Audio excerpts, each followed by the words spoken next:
They see me rolling in Mario Kart. They getting all angry cause I'm playing Nintendo. They're getting angry cause I'm playing Nintendo. They're getting mad cause I'm playing Nintendo. They're mad at Nintendo. Sega Crossworlds has failed. This game is a complete bomb. Sega announced that Sega failed. Sega announced that Sonic failed. Sega announced that Crossworlds failed. Sega announced that Crossworlds failed. Unbelievable. Unbelievable. This is Sega at its absolute lowest point.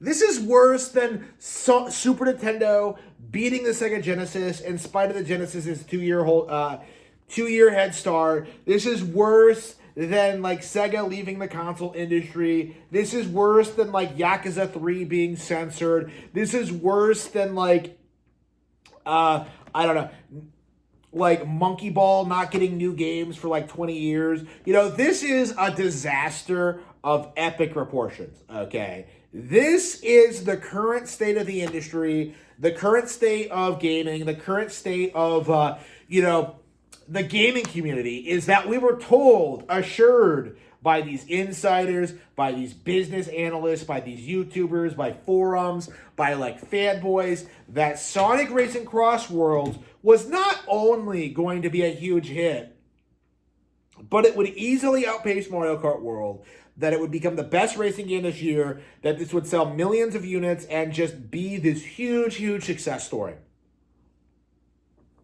It wasn't going to happen, okay? Sonic has no momentum. Like, the brand is slow, it's tired, it has nothing going for it. There's no reason to ever buy a Sonic game over any Nintendo game, ever. And that's been something I've been saying for a long time. And, one of the things I noticed when I was talking about Crossworlds was that, this is a game that isn't going to do as well as Kirby Air Riders.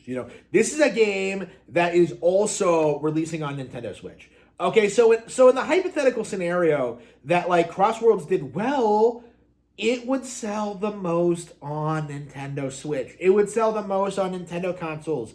And, help Mario Kart, but not, like, hinder it at all. But, like, the narrative always was this idea that, like, no, Mario Kart World sucks, and we're getting hyped for Sonic Racing Crossworlds because it's so much better. It has Pac-Man and Hatsune Miku, right? Those are the greatest video game characters in the world.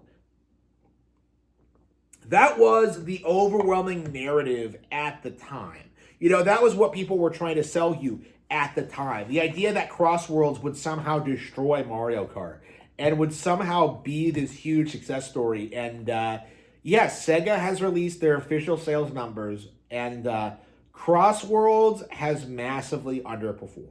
Like, this isn't me being hyperbolic. They straight up said that. Let's see. Sega says Sonic Racing Crossworlds failed to meet sales expectations.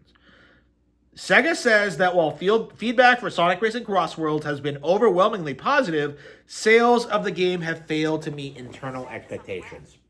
So basically what this means is that fanboys hyped this game up out of a desperate attempt to downplay Nintendo, to downplay the Switch 2, to downplay Mario Kart World, but didn't actually come out to buy the game, okay? It is remarkable how predictable they are in this regard.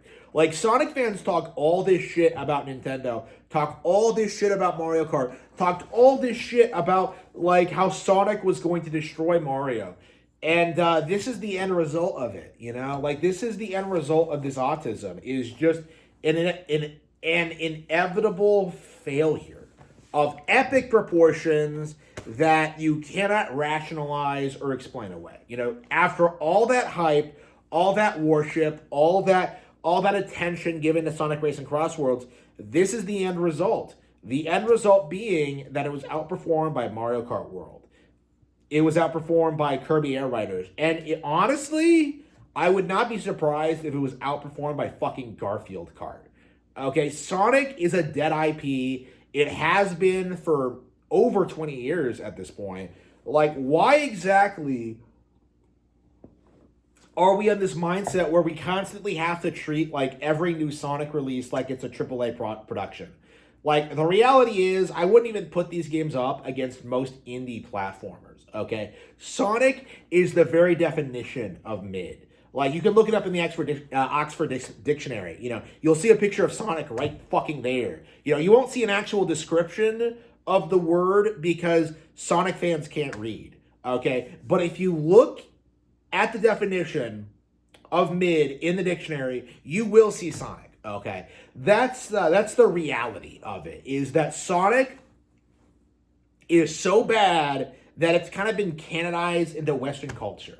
You know, Sonic is the very definition of like the very symbol of Western decline and irrelevancy on a global stage. Nobody fucking cares about Sonic the Hedgehog. Like the way American culture, America's worldwide cultural decline, it can be directly correlated to the fall of Sonic the Hedgehog. Like Sonic the Hedgehog made American children stupider.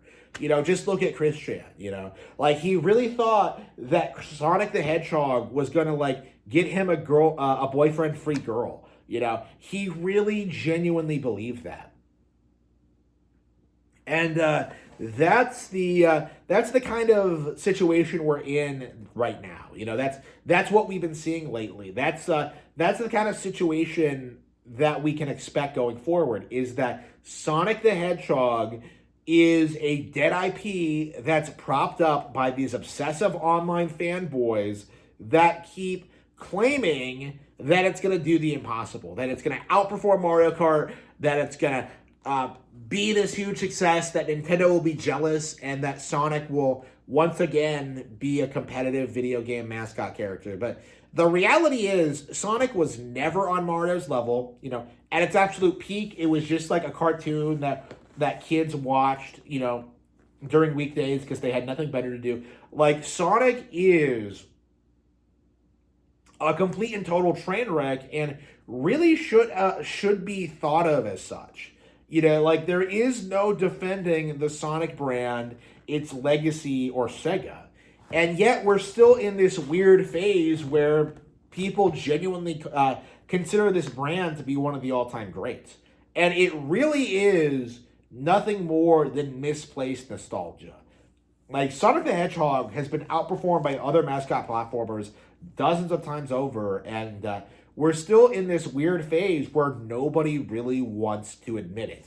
Like, that, nobody wants to admit that they wasted their lives in front of the TV playing Green Hill Zone over and over again, you know, trying to convince themselves that Miles, Tails Prower, was a well-written character. You know, they're trying to convince themselves that Sonic is like well-produced or engaging or fun. And the simple fact of the matter is, Nintendo beat Sonic a long time ago.